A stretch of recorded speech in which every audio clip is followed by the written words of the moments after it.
A monumental agreement. The Ukrainian army is breaking through. A major breakthrough and victory is approaching. A message to Putin. NATO is taking a decisive step. Moscow's reaction was immediate. Inspect it thoroughly. The Prime Minister's plane made an emergency landing due to an incident on board. What happened and are there any casualties? The war is spreading to the streets. A state of emergency is declared in the country. How long will it last and what caused it? A high-profile accusation, questioning in parliament. The head of government must explain himself to Elon Musk. What happened? These and other key events are covered on the morning of Thursday, October 23rd. The most important and breaking news, including exclusive details, are available to watch. Next, a news release. Up-to-date information on events in Russia, Belarus, Ukraine, and the world. Earlier and clearer than others. Everything you need to know today. Sweden is preparing the beginning of a great aviation era for Ukraine. The signing of a letter of intent between Kyiv and Stockholm paved the way for a large-scale defense agreement, potentially the largest in the history of bilateral relations. The Swedish Prime Minister stated that the document provides for the possibility of supplying up to 150 of the latest Gripen I series fighters, as well as establishing a long-term industrial partnership between the countries. This represents significant opportunities for the Ukrainian Air Force, Sweden, and our defense industry, but also for long-term industrial cooperation between Sweden and Ukraine. As you already know, and as President Zelensky knows better than anyone, Sweden is one of the largest military donors to Ukraine in overall terms. The Swedish fighter jet manufacturer, SAP, has already called the project a historic opportunity for joint development with Ukrainian companies. The Gripen is a latest generation multi-role fighter designed to counter modern air defense systems. Its cost is estimated at approximately $85 million per unit. Paris hinted. Zelensky's meeting with Trump yielded no results, but Moscow suddenly proposed new negotiations. A French government spokeswoman stated that Ukrainian President Volodymyr Zelensky's recent meeting at the White House is pushing for new decisions.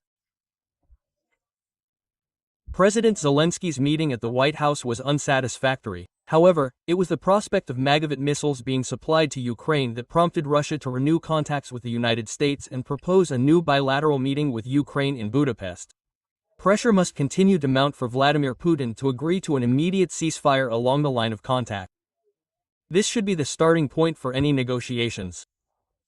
However, according to her, it was precisely after discussing possible Western arms supplies that Moscow unexpectedly proposed a new bilateral meeting in Budapest. Minister Jean-Noël Barrot emphasized that international pressure on the Kremlin must increase until Putin agrees to an immediate ceasefire along the front line. NATO is revealing nuclear secrets. The alliance allowed journalists into the Stadfest Noon nuclear exercise for the first time. This show of force is taking place amid tensions with Russia. NATO's annual nuclear exercise, Statfest, is underway at Valkel Air Base in the south of the Netherlands. Approximately 70 fighter jets from 13 alliance countries and approximately 2,000 troops are participating, according to the Dutch publication numbers. Chief of the Dutch Air Force, Marcel van Egmond, stated that the mission of such exercises is to convey the alliance's readiness to use nuclear weapons if necessary. The mission is to convey the message: if necessary, we are indeed prepared to use nuclear weapons, thereby ensuring deterrence. If you want to deter, you need to be well prepared and demonstrate your capabilities. Only then will the enemy trust you and think twice, if not 3 times. The exercises will last until Friday. Their official goal is to increase the level of interaction and readiness among allies. However, as media reports indicate, and officially, everyone understands who the scenarios are being practiced against. Moscow staged a surprise show of force. On the morning of October 22nd, Russia conducted an unscheduled exercise of its strategic nuclear forces. All elements of the nuclear triad participated in the maneuvers. Yars intercontinental missiles, the Bryansk submarine with missiles launched from the Barents Sea, and 2 95MS strategic bombers. Vladimir Putin, of course, personally observed the exercises. Good afternoon, comrades. Today we have a scheduled, as I say so slanderously, scheduled nuclear force control exercise, as the Minister of Defense just reported. Let's get to work. The Chief of the General Staff, please, will speak. At the same time, the army launched a series of massive strikes against the Ukrainian power grid. The Russian Ministry of Defense stated that precision weapons, drones, and Kinzhal hypersonic missiles were used. In Ukraine, fires, explosions, and power outages were reported in several regions, as well as an attack on a kindergarten in Kharkiv. We discussed this in the last episode. In Moscow, the exercise is being called a routine readiness test, but its coincidence with the virtual breakdown of the Budapest talks and another attack on Ukraine looks like a showpiece. The Prime Minister is being questioned. The scandal has flared up again. Keir Starmer has found himself under intense pressure. He was subjected to a full-scale interrogation over the so-called grooming gangs, criminal networks that have been sexually exploiting minors for decades. The topic once again made headlines after Elon Musk publicly accused Starmer of inaction while he headed the Public Prosecution Service of England and Wales. The billionaire claimed the Prime Minister was covering for criminals, and Starmer responded by calling it a false and cynical attack. "We are trying to do everything right, to ensure that the investigation puts the victims at the center. Each victim has their own difficult story, their own views. I want the investigation to be truthful and focused on the victims. This is not an easy job, but I intend to see it through and do it right." During a parliamentary debate, opposition leader Kami Badenoch quoted the words of one of the victims who recently left the National Commission of Inquiry. "What's the point, telling the truth if we're still called liars?" Quote, end of quote. Starmer promised to complete the investigation and emphasized that his party had done more to combat violence than the Conservatives had in 14 years. As a reminder, in 2014, an investigation found that at least 1,400 children were abused in Rotherham, Northern England, between 1997 and 2013. Most of the perpetrators, according to the report, were from the Pakistani community. Local authorities and police, fearing accusations of racism, ignored the situation for years. A nationwide state of emergency has been declared. The army will take to the streets of the capital due to a surge in crime. The interim president of Peru declared a 30-day state of emergency in the capital, Lima, and the neighboring province of Callao. The decision was made due to a surge in crime and street unrest, according to Peruvian media. Moscow has figured out what to do with the reservists who were allowed to be drafted into the army in the previous episode. They will be assigned to guard all important facilities, but, of course, they will not participate in combat. It's important not to confuse reservists with contract soldiers, active military personnel. The main difference between reservists and contract soldiers is that they combine their time in the reserves with employment at their primary place of employment. A reservist is not a member of the military and has all the rights of a civilian. Reservists are citizens who previously served in the armed forces or other security agencies and who voluntarily signed a contract to serve in the reserves. An interesting ploy, since important facilities could also be located in Ukraine, an occupied territory. In short, it appears Moscow is preparing the ground for a full-scale mobilization. However, they don't plan to call it that yet. The emergency landing of the Prime Minister's plane resulted in an onboard incident. A crew member was injured. The Australian Prime Minister's plane was forced to make an emergency landing in the U.S. state of Missouri.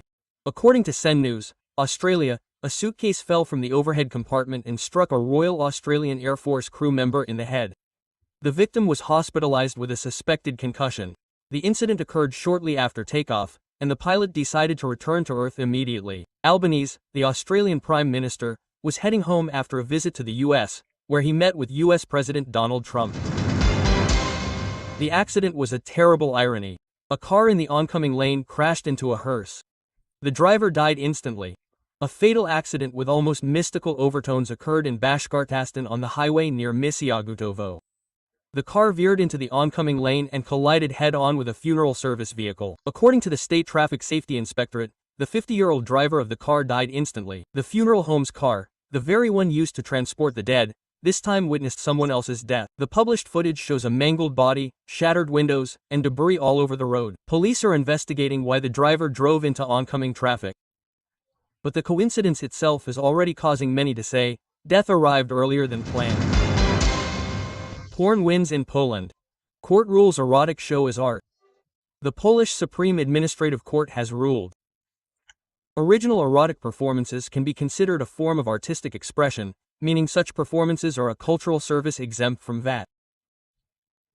The reason for the ruling was a request from a man who planned to host an online erotic show and claimed it was not pornography, but live performances in which he acted as director, screenwriter, choreographer, and actor.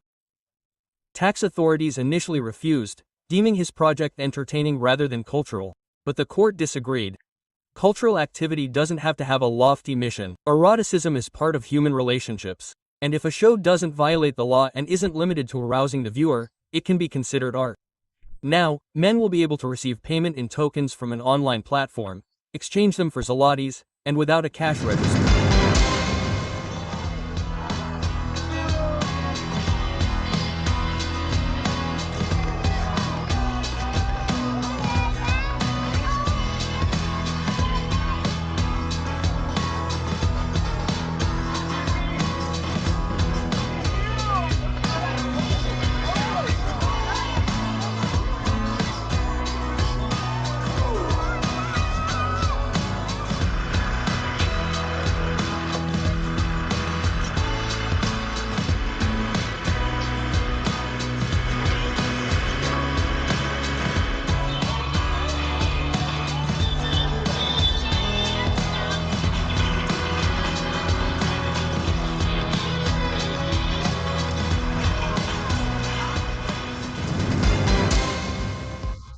Special thanks for watching to the end.